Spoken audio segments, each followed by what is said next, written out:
C'était son grand retour après quasiment 3 ans de détention.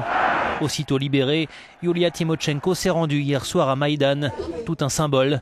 Visiblement très affaiblie et émue, l'ex-première ministre, accompagnée de sa fille, a rendu hommage au combat des manifestants. C'est une Ukraine différente, une Ukraine où le peuple est libre, dit-elle. C'est ce que vous avez apporté à ce pays, à chacun d'entre nous, à ceux qui vivent aujourd'hui et qui vivront demain. C'est pourquoi ceux qui sont sur Maïdan, qui sont morts sur Maïdan, sont des héros pour toujours.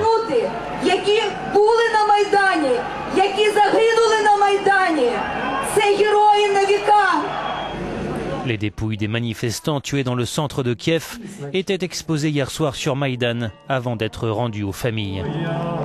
Sur la place de l'Indépendance, beaucoup ne souhaitent pas le retour au premier plan de Yulia Tymoshenko, qui a laissé entendre qu'elle serait candidate aux prochaines élections. Yulia Tymoshenko tient de beaux discours, mais ce qui importe, ce sont les actions, pas les mots, dit cet homme.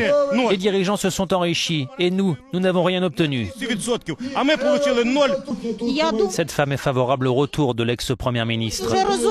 Le pouvoir va peut-être prendre conscience que les Ukrainiens sont prêts à se soulever et se sacrifier encore et encore pour s'assurer que l'Ukraine devienne un pays européen, dit-elle.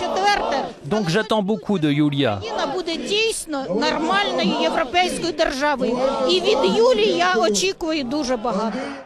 L'arrivée de Yulia Tymoshenko sur Maïdan était le point d'orgue de cette journée historique, explique notre correspondant à Kiev. Cette révolution ukrainienne entre désormais dans une phase de construction politique. La première question qui se pose est de savoir qui va prendre le pouvoir.